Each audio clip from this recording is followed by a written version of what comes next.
Examinemos nossos caminhos e voltemos ao Senhor. Levantemos nossas mãos ao Senhor.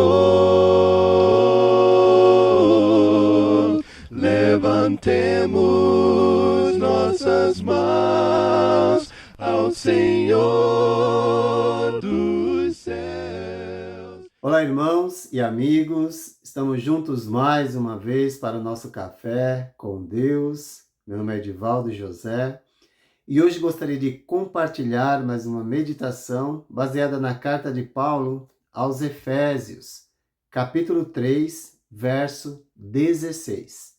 Assim diz a palavra do Senhor. Oro para que, com as suas gloriosas riquezas, Ele os fortaleça no íntimo do seu ser, com poder por meio do seu Espírito. Oro para que Cristo os fortaleça. Esta foi a oração do apóstolo Paulo em favor dos irmãos em Éfeso.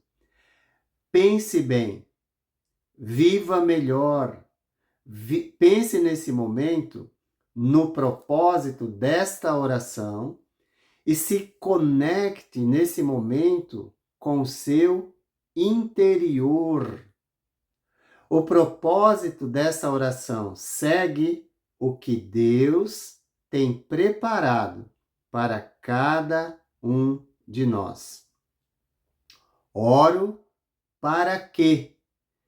Essa frase nos traz a convicção de que, como cristãos, nós podemos alcançar o que Deus tem preparado para nós.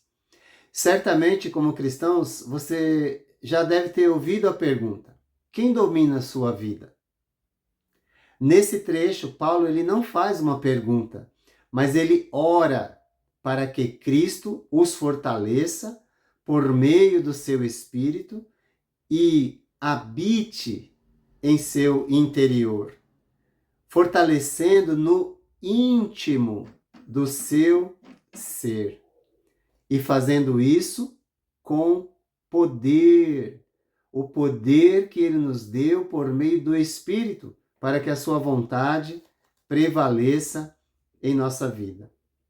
Às vezes, nossos pedidos de oração refletem apenas as circunstâncias que estamos vivendo. Nós sabemos que as circunstâncias em que Paulo escreveu essa carta aos Efésios não eram nada favoráveis a ele, pois ele estava preso. E nós precisamos lembrar disso. No entanto, a sua oração reflete a preocupação com a vida espiritual dos irmãos. Então ele, na prisão, num momento difícil, ele ora. Oro para que Cristo os fortaleça. Não que as necessidades físicas, elas não sejam importantes, mas o fortalecimento que essas necessidades trazem é passageiro. Você satisfaz agora e daqui a pouco está precisando de novo. Enquanto o fortalecimento espiritual supera as necessidades e circunstâncias que estamos vivendo. E ainda nós criamos uma rede de proteção em nossa mente que nos capacita a enfrentar outros desafios maiores.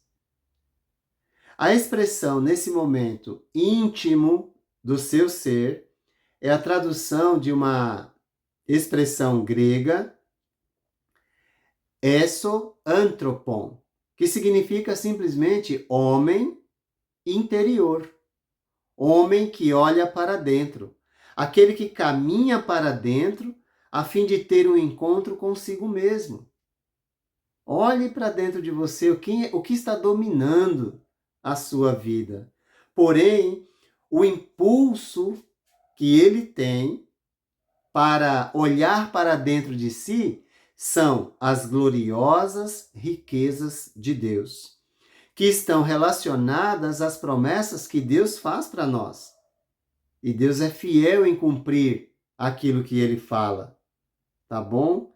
E também, isso é tão vivo em nossa memória, ou deve ser tão vivo em nossa memória, que nós temos o poder através do Espírito que habita em nós.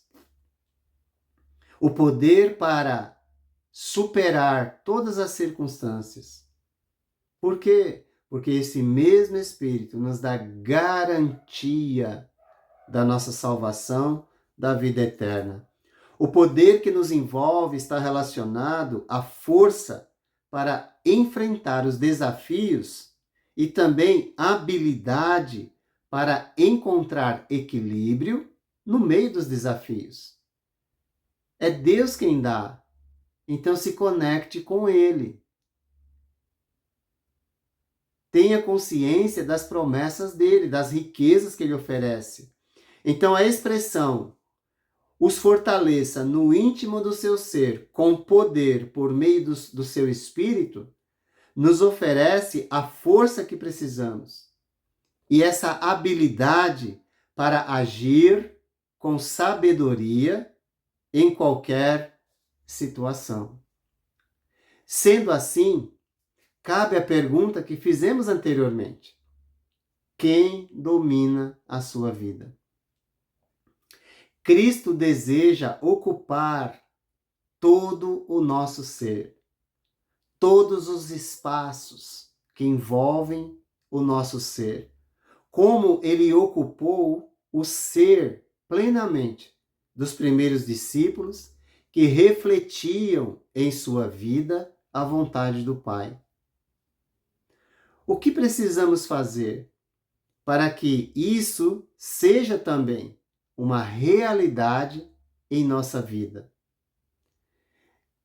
Cristo ocupa todos os espaços em sua vida?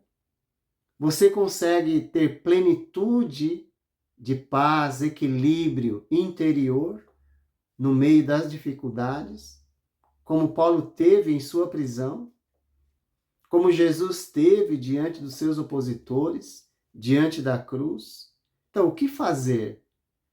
Em primeiro lugar, avalie onde estão as suas prioridades. Pois Jesus disse: pois onde estiver o seu tesouro, aí estará também o seu coração. Comece a observar seus pedidos de oração, se eles refletem a sua vontade ou a vontade de Deus. Nós podemos pedir qualquer coisa para Deus, mas precisamos pensar se esses pedidos refletem desejos e vontades próprias, minhas próprias, ou a vontade daquele que me tirou das trevas e me transportou para a luz. Pense sobre isso. Cuide, em terceiro lugar, para que suas orações não sejam guiadas pelas circunstâncias e você esqueça o verdadeiro propósito do seu chamado. Às vezes nós entramos numa vida de oração por conta de circunstâncias e queremos que Deus haja imediatamente conforme a nossa própria vontade. Mas será que nós precisamos esperar acontecer algo para nos voltar para Deus? Ou a manutenção da nossa vida de oração nos ajuda a orar a Deus em meio às circunstâncias adversas, com a certeza de que nele nós nunca perdemos. Ou nós ganhamos, ou aprendemos. Ore pelo seu irmão, em quarto lugar, e peça para que ele ore por você, para que fique evidente que nós estamos sendo fortalecidos no mais profundo do nosso ser, pelo mesmo Espírito que habita em nós e conduz a Igreja de Deus. Então, pense bem, viva melhor, pense no propósito dessa oração e se conecte com o seu interior.